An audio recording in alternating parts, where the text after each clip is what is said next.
And he's a great guy, high IQ. He's a high IQ individual. And he's got this cool chain he's got.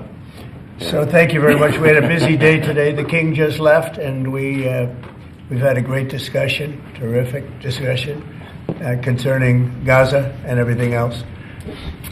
We had discussions also about Saturday at 12 o'clock. It's going to be a big moment. We'll see what happens. I don't expect much happening with these people, but we'll see what happens. And we're going to be signing a very important deal today. It's DOGE, and I'm going to ask Elon to tell you a little bit about it and some of the things that we found, which are shocking. Billions and billions of dollars in waste, fraud, and abuse. And I think it's very important. And that's one of the reasons I got elected. I said, we're going to do that. Nobody had any idea it was that bad, that sick, and that corrupt. And it seems hard to believe that judges want to try and stop us from looking for corruption, especially when we found hundreds of millions of dollars worth, much more than that, in just a short period of time. And we want to weed out the corruption. And it seems hard to believe that a judge could say, we don't want you to do that. Well, so maybe we have to look at the judges, because that's a very serious, I think it's a very serious violation. I'll ask Elon Musk to say a few words, and we'll take some questions. Elon, go ahead. Sure. So at a high level, if you say what is the goal of DOGE, and I think a significant part of the presidency is to restore democracy. This may seem like, well, aren't we in a democracy? Well, if you don't have a feedback loop, okay, we would have to, if you sorry. So I tell you, gravitas can be difficult sometimes. If there's not a good feedback loop from the people to the government, and if you have rule of the bureaucrat, if the bureaucracy is in charge, and then what meaning does democracy actually have? If the people cannot vote and have their will be decided by their elected representatives in the form of the president and the Senate and the House, then we don't live in a democracy. We live in a bureaucracy. So it's incredibly important that we close that feedback loop, we fix that feedback loop, and that the public's elected representatives, the president, the House, and the Senate, decide what happens, as opposed to a large unelected bureaucracy. This is not to say that there are good people who are in the federal bureaucracy, but you can't have an autonomous federal bureaucracy. You have to have one that is responsive to the people. That's the whole point of a democracy. And if you looked at if you looked at the founders today and said, what do you think of the way things have turned out? Well, we have this unelected, fourth unconstitutional branch of government, which is the bureaucracy, which has, in a lot of ways, currently more power than any elected representative. And this is not something that people want, and it does not match the will of the people. So it's just something we've got to fix. And then we've also got to address the deficit. So we've got a $2 trillion deficit, and if we don't do something about this deficit, the country's going bankrupt. I mean, it's really astounding that the interest payments alone on the national debt exceed the Defense Department budget, which is shocking, because we spend a lot of money on defense. But if that just keeps going, we're essentially going to bankrupt the country. So what I really want to say is, like, it's not optional for us to reduce the federal expenses. It's essential. It's essential for America to remain solvent as a country, and it's essential for America to have the resources necessary to provide things to its citizens and not simply be servicing vast amounts of debt.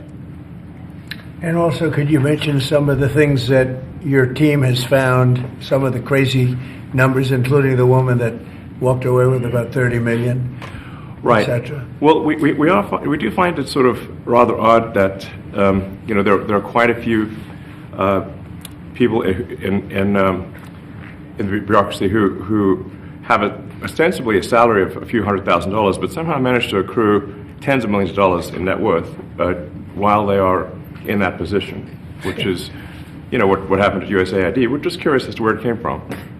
Maybe they're very good at investing, in which case we should take their investment advice, perhaps.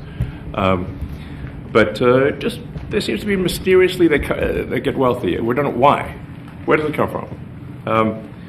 And I think the reality is that they're getting wealthy at the taxpayer expense. That's the honest truth of it. So, we're looking at, say, if you look at, say, treasury, for example, basic controls that should be in place, that are in place in any company, such as making sure that any given payment has a payment categorization code, that there is a comment field that describes the payment, and that if a payment is on the do not pay list, that you don't actually pay it. None of those things are true currently. So the reason that departments can't pass audits is because the payments don't have a categorization code. It's like just a massive number of blank checks just flying out the building. So you can't reconcile blank checks. You've got comment fields that are also blank, so you don't know why the payment was made. And then we've got this truly absurd, a do not pay list, which can take up to a year for an organization to get on a do not pay list.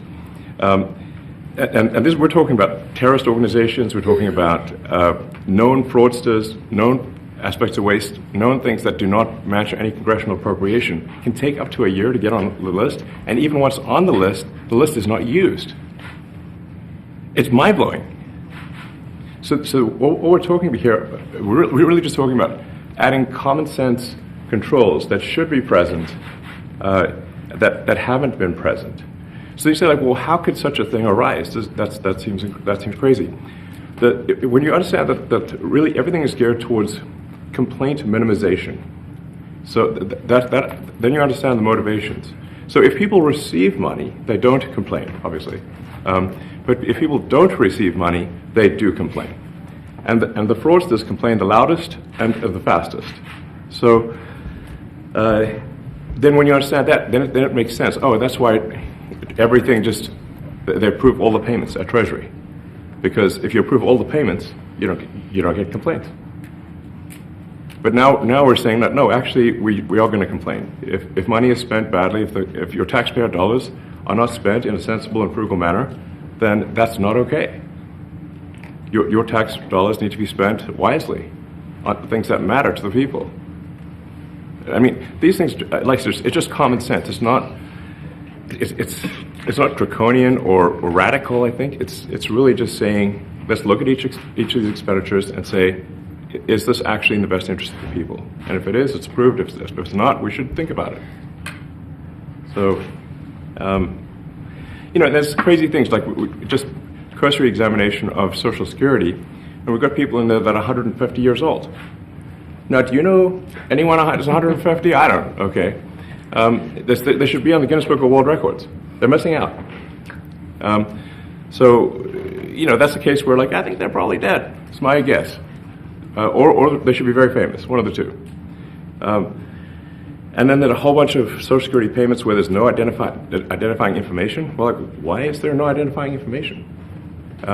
Obviously, we want to make sure that people who deserve to receive Social Security do receive it, and that they receive it quickly and accurately. I'll tell you another crazy thing. So, one of the things is we are trying to sort of right-size the federal bureaucracy, just make sure that this. Obviously, there need to be a lot of people working for the federal government, but not as many as currently.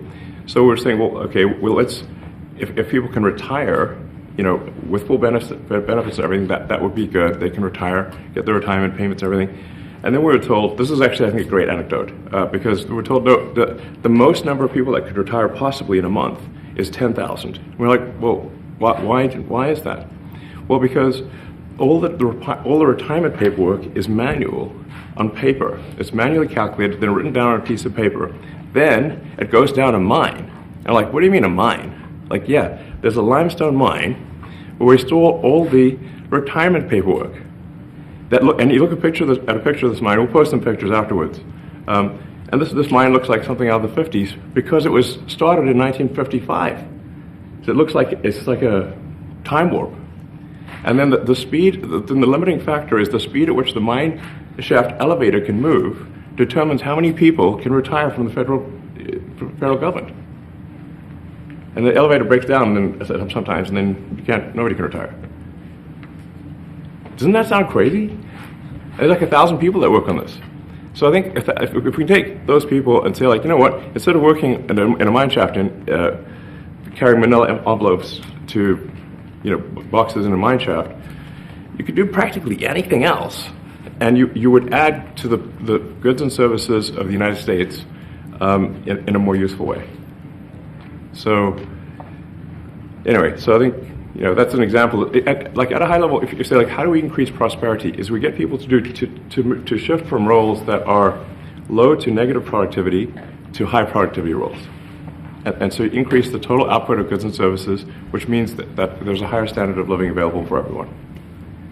That's the actual goal. Everyone's very quiet, by the way. Are people normally this quiet? Your detractors, Mr. Musk. I have to what? Including a lot of Democrats. I have detractors? You do, sir. I don't believe it. Say that you're orchestrating a hostile takeover of government and doing it in a non-transparent way. What's your response to that criticism? Well, first of all, you couldn't ask for a stronger mandate from the public. The public voted. We have a majority of the public voting for President Trump. We've won the House. We won the Senate. The people voted for major government reform. There should be no doubt about that. That was on the campaign. The president spoke about that at every rally. The people voted for major government reform, and that's what the people are going to get. They're going to get what they voted for. And a lot of times, that people that don't get what they voted for, but in this presidency, they are going to get what they voted for. And that's what democracy is all about. Mr. Musk, the White House says that you will identify and excuse yourself from any conflicts of interest that you may have. Does that mean that you are, in effect, policing yourself? What are the checks and balances that are in place to ensure that there is accountability and transparency? Well, we actually are trying to be as transparent as possible. In fact, we post our actions to the DOGE handle on X and to the DOGE website. So all of our actions are maximally transparent. In fact, I don't think there's been, I don't know of a case where an organization has been more transparent than the DOGE organization. So the kind of things we're doing are, I think, very, very simple and basic. They're not, what I mentioned, for example, about treasury, just making sure that payments that go out, taxpayer money that goes out, is categorized correctly, that the payment is explained, that organizations on the do not pay list, which takes a lot to get there, that actually are not paid, which currently they are paid. These are not individual judgment decisions. These are about simply having sensible checks and balances in the system itself to ensure that taxpayer money is spent well. So it's got nothing to do with, like, say, a contract with some company of mine at all. But if there is a conflict of interest when it comes to you yourself, for instance, you've received billions of dollars in federal contracts when it comes to the Pentagon, for instance, which the president, I know, has directed you to look into. Yeah. Are you policing yourself in that? Is there any sort of accountability check and balance in place that would provide any transparency for the American people? Well, all of our actions are fully public. So if you see anything, you say, like, wait a second, hey, Elon, that seems like maybe that's, there's a conflict there. It's not like people are going to be shy about saying that. They'll say it immediately, Including you yourself. Yes. But transparency is what builds trust, not simply somebody asserting trust. So not somebody saying they're trustworthy, but transparency, so you can see everything that's going on. And then you can see, am I doing something that benefits one of my companies or not? It's totally obvious. And if we thought that, we would not let him do that segment or look in that area. If we thought there was a lack of transparency or a conflict of interest. And we watch that also. He's a big businessman. He's a successful guy. That's why we want him doing this. We don't want an unsuccessful guy doing this. Now, one thing also that Elon hasn't really mentioned are the groups of people that are getting some of these payments. They're ridiculous. And we're talking about billions of dollars that we've already found. We found fraud and abuse. I would say those two words as opposed to the third word that I usually use, but in this case, fraud and abuse. It's abusive because most of these things are virtually made up, or certainly money shouldn't be sent to them. And you know what I'm talking about. It's crazy. So, but we're talking about tens of billions of dollars that we've already found. And now a judge who's an activist judge wants to try and stop us from doing this. Why? Why would they want to do that? I campaigned on this. I campaigned on the fact that I said government is corrupt. And it is very corrupt. It's very, very, it's also foolish. As an example, a man has a contract for 3 months and the contract ends, but they keep paying him for the next 20 years, because nobody ends a contract. You got a lot of that. You have a contract that's a 3-month contract. Now, normally, if you're in a small, in all fairness, it's the size of this thing is so big. Yeah. But if you have a contract and you're in a regular business, you end the contract in 3 months. It's a consultant. Here's a contract for 3 months, but it goes on for 20 years. And the guy doesn't say that he got money for 20 years. They don't say it. They just keep getting checks month after month, and you have various things like that, and even much worse than that, actually, much worse. And I guess you call that incompetence, maybe. Yeah. It could be corruption. It could be a deals made on both sides, where the guy gets the money, he kicks. I think there's a lot of kickback here. I see a lot of kickback here. There's a lot of kickbacks. A tremendous kickback, because nobody could be so stupid to give out some of these contracts, so he has to get a kickback. So that's what I got elected for, that and borders and military and a lot of things, but this is a big part of it. And I hope that the court system is going to allow us to do what we have to do. We got elected to among other things, find all of this fraud, abuse, all of this horrible stuff going on. And we've already found billions of dollars, not like a little bit, billions, many billions of dollars.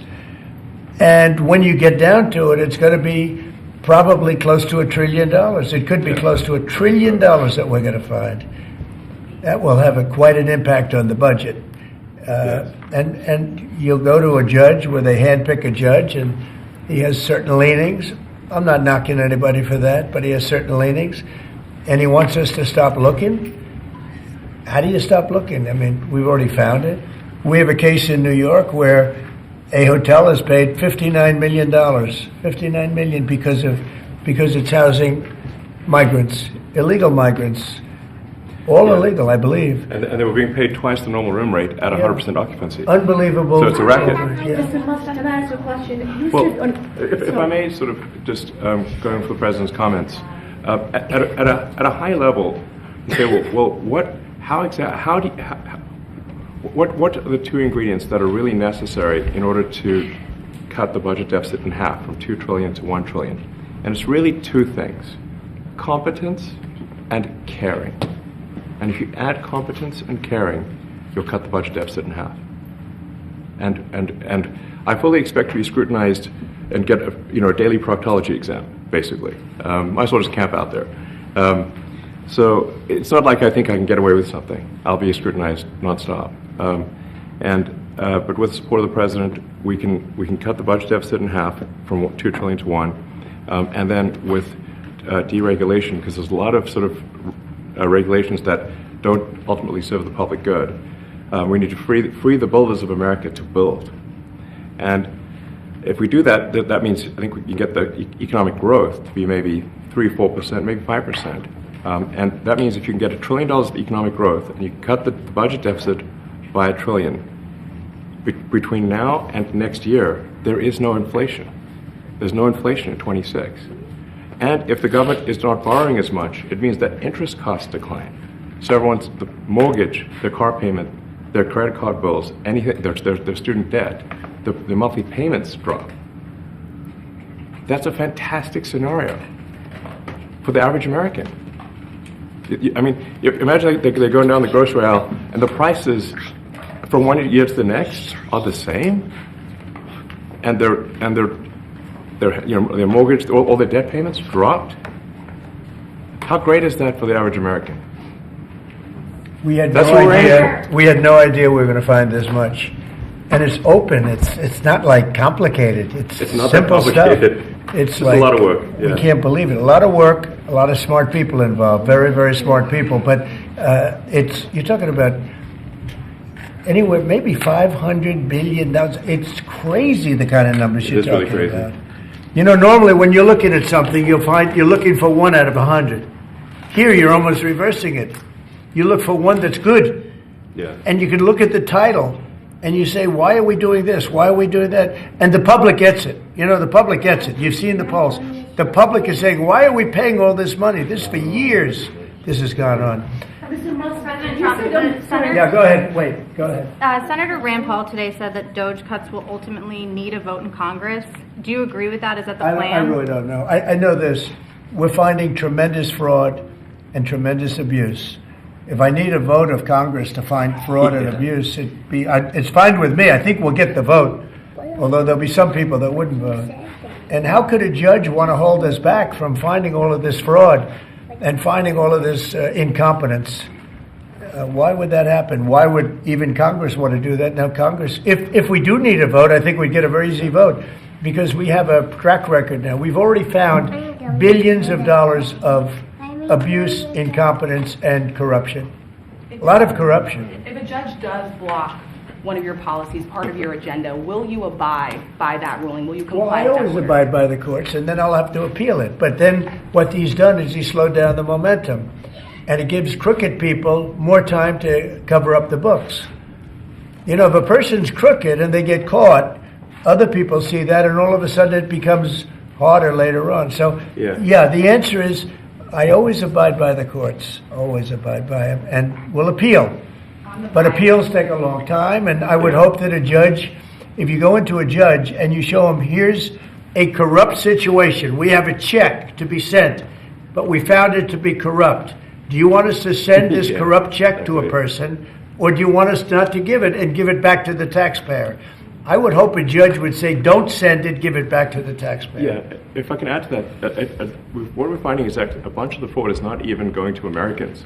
So I think we can all agree that if there's going to be fraud, it should at least go to Americans. But a bunch of the fraud rings that are operating in the United States and taking advantage of the federal government, especially in the entitlements programs, are actually foreign fraud rings. They're operating in other countries and actually exporting money to other countries. We should stop that. Mr. Musk, and this is big numbers. We're talking about $100 to $200 billion a year. Sure. Serious money. Mr. Musk, you said on X that an example of the fraud that you have cited was $50 million of condoms was sent to Gaza. But after fact-check this, apparently Gaza in Mozambique, and the program was to protect them against HIV. So can you correct the statements? It wasn't sent to Hamas, actually. It was sent to Mozambique, which makes sense why condoms was sent there. Yeah. And how can we make sure that all the statements that you said were correct, so we can trust what you say? Well, first of all, some of the things that I say will be incorrect and should be corrected. So nobody's going to bat 1,000. I mean, we will make mistakes, but we'll act quickly to correct any mistakes. If I'm not sure we should be sending $50 million worth of condoms to anywhere, frankly. I'm not sure that's something Americans would be really excited about. And that is really an enormous number of condoms, if you think about it. But if it went to Mozambique instead of Gaza, I'm like, okay, that's not as bad, but still, why are we doing that? Mr. Musk, can you talk a little bit about how closely you're working with agency heads as you're directing these cuts? Do they have how much input do agency heads have when you're making these decisions? Yeah, we work closely with the agency heads, there are sort of checks in place. So it's not just us just going in and doing things willy-nilly. It's in partnership with the agency heads, and I check frequently with the president to make sure that this is what the president wants to have happen. So we talk almost every day, and I double check things to make sure, is this something, Mr. President, you want us to do this? Then we'll do it. USAID has been one of your main targets. Are you concerned at all that some of the cuts or that shutting that agency altogether may lead to diseases or other bigger problems starting in other countries that then come to the United States? Yeah, so that's an interesting example. So that's something where we work closely with the State Department and Secretary Rubio. And we have, for example, turned on funding for Ebola prevention and for HIV prevention. Left that, you said? Yes, correct. And we are moving fast, so we will make mistakes, but we'll also fix the mistakes very quickly. So, do you think that's a worthy cause, USAID? I think that there are some worthy things, but overall, if you say what is the bang for the buck, I would say it was not very good. And there was far too much of what USAID was doing was influencing elections in ways that I think were dubious and do not stand the light of day. I can just ask a follow-up to the Pentagon contracts. If you have received billions of dollars in contracts from the Pentagon, and the president's directing you to look into the Department of Defense, is Yes, that which we a definitely need conflict to of do interest? and are going to do at the president's request. Does that present a conflict of interest for you? No, because you'd have to look at the individual contract and say, first of all, I'm not the one, filing the contract. It's people at SpaceX or someone who will be putting for the contract. And I'd like to say, if you see any contract where where it was awarded to SpaceX and it wasn't by far the best value for money for the taxpayer, let me know, because every one of them was. The president said the other day that you might look at treasuries. Could you explain that a little bit? What kind of fraud, and that question goes to both of you, what kind of fraud are you expecting to see or do you see right now in U.S. treasuries? Yeah, I think you mean the Treasury Department as opposed to Treasury bills. Or You also referenced treasuries on Air Force One the other night. Go ahead. well, as I mentioned earlier, really the first order of business is to make sure we're actually collecting. Sorry for this. I thought my son might enjoy this, but he's sticking his fingers in my ears and stuff. So it's a bit hard to hear sometimes. Hey, stop that. No, the stuff we're doing with Treasury Department is so basic that you can't believe it doesn't exist already. So for example, like I mentioned, just making sure that when a payment goes out, it has to have a payment categorization code. It's like, what type of payment is this? You can't just leave the field blank. Currently, many payments, the field is left blank. And you have to describe what's the payment for, some basic rationalization. That also is left blank. So this is why, the Pentagon, when's the last time the Pentagon passed an audit? I mean, a decade ago, maybe? I don't know, ever? Really? And we want to just, in order to actually pass audits, you have to have financial information that allows you to trace the payments. And once in a while, the Treasury has to pause payments if it thinks the payment is going to a fraudulent organization. If a company or an organization is on a do not pay list, we should not pay it. I'm sure you would agree. Like, if it's quite hard to get on that payment, the do not pay list, it means that this is someone that is just, it's like dead people, terrorists, known fraudsters, that kind of thing. We should not pay them. But currently we do, which is crazy. We should stop that. Many transactions. And by the way, hundreds, thousands of transactions like that. We have a big team. And for the sake of the country, I hope that the person that's in charge and the other people that report to me that are in charge are allowed to do the right thing, namely make sure everything's honest, legitimate, and competent.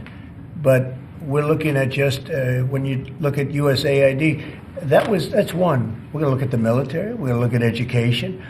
They're much bigger areas. But the USAID is really corrupt. I'll tell you, it's corrupt. It's incompetent, and it's really corrupt. And I can't imagine a judge saying, well, it may be corrupt, but you don't have the right. You got elected to look over the country and to, as we say, make America great again, but you don't have the right to go and look and see whether or not things are right that they're paying or that things are honest that they're paying.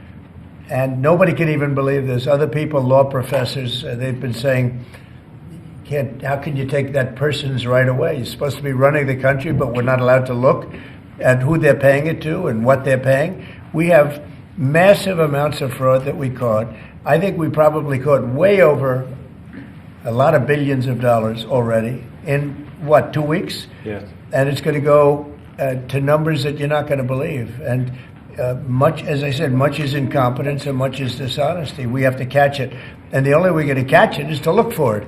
And if a judge is going to say you're not allowed to look for it, that's pretty sad for our country. I don't understand how it could even work. On the buyout program, can you personally guarantee that... Which one? The buyout program, the offer to federal workers. Can you personally guarantee that the workers who opt in to resign now will be paid through September? They'll get their money, but they're getting a good deal. They're getting a big buyout. And what we're trying to do is reduce government. We have too many people. We have office space. It's occupied by 4%. Nobody's showing up to work because they were told not to. And then Biden gave them a 5-year pass, some of them, 48,000 of them, gave them a 5-year pass, that for 5 years you don't have to show up to work. And let me tell you, this is largely, much of this stuff is because of Biden. It's his fault. He allowed this country, what he did on our border. What he did on our border is almost not as bad as what he did with all of these contracts that have come out. It's a very sad day when we look at it. I can't even believe it. But many contracts just extend, and they just keep extending, and there was nobody there to correct it. And that cannot be, I can't imagine that could be held up by the court. Any court that would say that the president or his representatives, like Secretary of the Treasury, Secretary of State, whatever, doesn't have the right to go over their books and make sure everything's honest. I mean, how can you have a country? You can't have anything that way. You can't have a business that way. You can't have a country that way. Hey, thank you very much, everybody. Thank you. Thank you, Chris. Thank you, Chris. Head out. Coming back tonight. Mark Vogel will be at the White House tonight at about 10 o'clock. If you want to come over, you can say hello to him. Did you guys get anything in return? Not much. No, they were very nice. We were treated very nicely by Russia, actually. I hope that's the beginning of a relationship where we can end that war and millions of people can stop being killed. They've lost millions of people. They lost, in terms of soldiers, probably 1.5 million soldiers in a short period of time. We got to stop that war. And I'm interested primarily from the standpoint of death. We're losing all those soldiers. And they're not American soldiers, they're Ukrainian and Russian soldiers. But you're probably talking about 1.5 million. I think we got to bring that one to an end. Okay? Thank you. Thank you very much. Thank you. We're moving. Let's go. Let's move. Thank you. We're moving. 10 o'clock. 10 o'clock Thank you. tonight at the White House. All right, guys. Thanks, everybody. Let's head out. Thank you. See you later. Yeah, I mean, it's a lot. You know, so Thank you, guys. Thanks, guys. Right behind the stills. it's like, I think they're like less than a month. Good job.